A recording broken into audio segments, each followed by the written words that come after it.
नमस्कार दोस्तों, मैं जीत आपका दोस्त। जिंदगी दी है तो जीने का हुनर भी देना, पांव बख्शे हैं तो तौफी के सफर भी देना। गुफ्तगू तूने सिखाई है कि अब तक मैं गुंगा ही था, अब बोलूंगा तो मेरी बातों में असर भी देना। मैं तो इस खाना बदोशी के जीवन में भी खुश हूँ, अगली नस्लें न भटके उनको घर देना। भारत माँ सबसे प्यारी, इसकी शान हमेशा से ऊंची है। इस पर मर मिटने वाले एक नहीं, लाख नहीं, करोड़ नहीं, असंख्य लोग भारत में बसते हैं। दोस्तों, 1857 से जो चिंगारी शुरू हुई थी, जो लौह जली थी क्रांति की, वो 1947 में जाकर के पूरी हुई। ना जाने कितने ही देशभक्तों ने अपनी कुर्बानी दी होगी आजादी के लिए, परंतु हमने उस आजादी के तिरंगे को, जिसके लिए सदियों से वीर अपने प्राणों की आहुति देते रहे, हमने उस झंडे का अपमान 26 जनवरी को कर दिया। दोस्तों, शासन करना और शासन करके 133 करोड़ लोगों के बारे में सोचना, ये 7 साल से पहले शायद नहीं था। इसीलिए आज विपक्ष का हर एक नेता, हर वो इंसान जो ये चाहता है कि सत्ता की चाबी सिर्फ उसके पास रहे, आज वो किसान आंदोलन में है।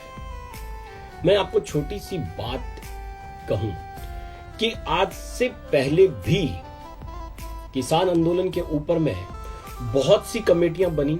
हर कमेटी ने कहा कि इस रूल को फॉलो करो, यहां तक पहुंचो और इसको लागू करो। आज अगर भारतीय जनता पार्टी ने इस रूल को लागू कर दिया है तो इतनी बवाल क्यों है, इतनी मिर्ची क्यों है? मैं किसी नेता का नाम नहीं लूंगा क्योंकि आप सब समझदार हैं। आप जानते हैं, आप रोज टीवी देखते हैं, आप रोज न्यूज पढ़ते हैं कि इसमें क्या है। आप थोड़ा सा लॉजिक लगाइए कि एक सिर्फ भाजपा को हराने के लिए ही इस बिल का विरोध हो रहा है।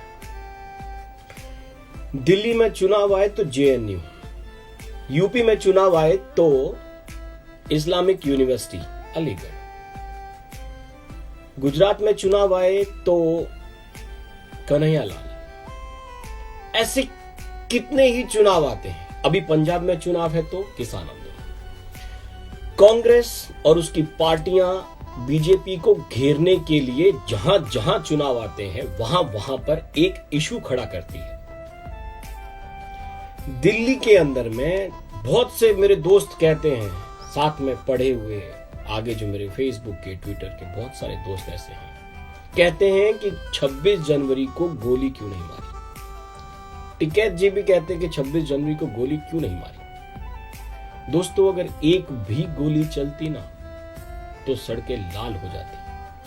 आज वही लोग कहते हैं कि कीले लगा करके एलओसी बना दी है। कीले पुलिस या आर्मी वालों के लिए नहीं है, वो कीले आपसे आप ही की सुरक्षा करने के लिए लगाई गई थी, जिसको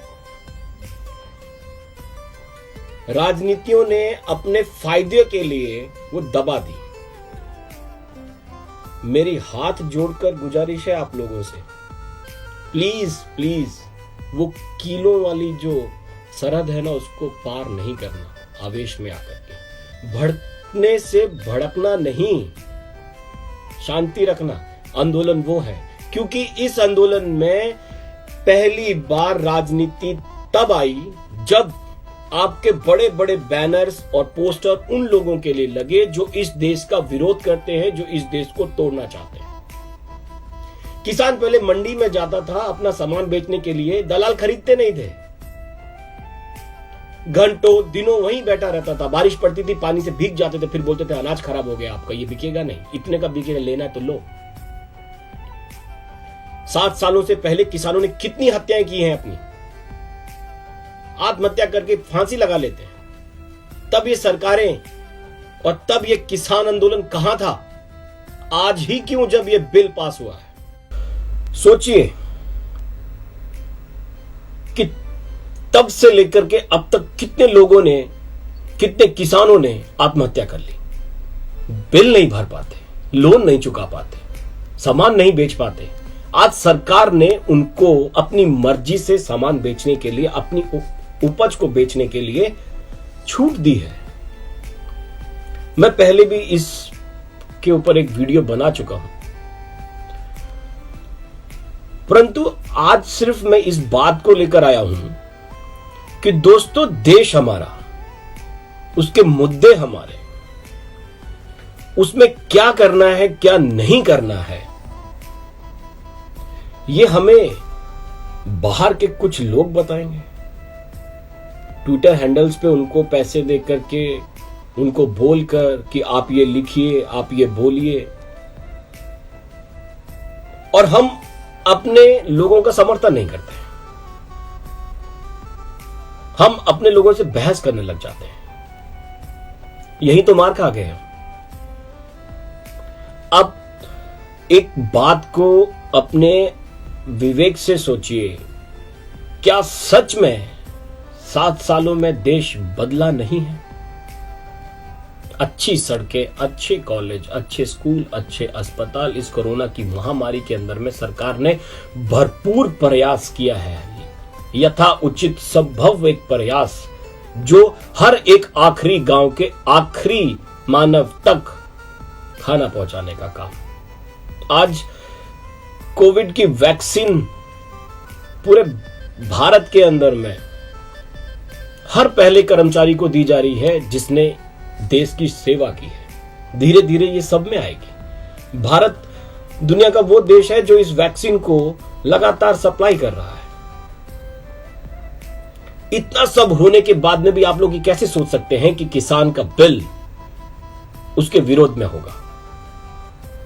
अगर आज आप डगमगा गए, अगर आज आप डगमगा गए और अगर आज आपका विश्वास इस सरकार से उठ गया, तो याद रखिए कि 70 साल जो हुआ है ना, सिर्फ वही वापस रिपीट होगा।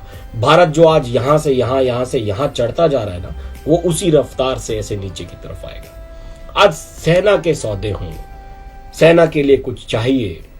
हमारे भारतीय जवानों को रक्षा जैकेट से लेकर के बुलेट प्रूफ जैकेट, पनडुब्बी, प्लेन, सब कुछ तो दे रही है सरकार।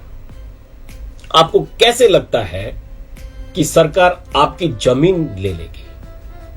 आपकी जमीन क्या आपके बगैर बोले बेची जा सकती है? क्यों बेचेंगे? क्यों बेचेंगे? क्यों? सिर्फ आपको बरगलाने के लिए, सिर्फ चुनाव जीतने के लिए। ये एक षड्यंत्र है।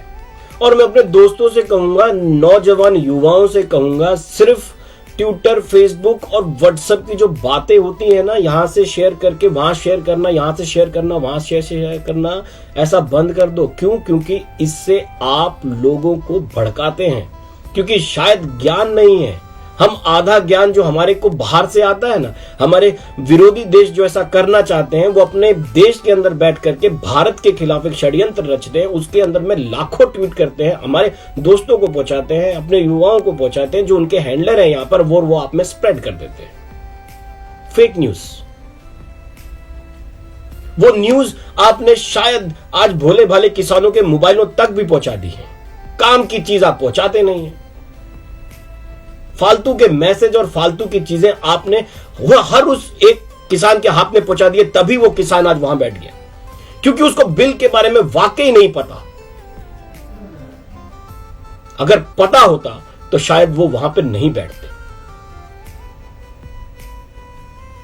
जय हिंद, जय श्री राम। मैं आपका दोस्त जीत।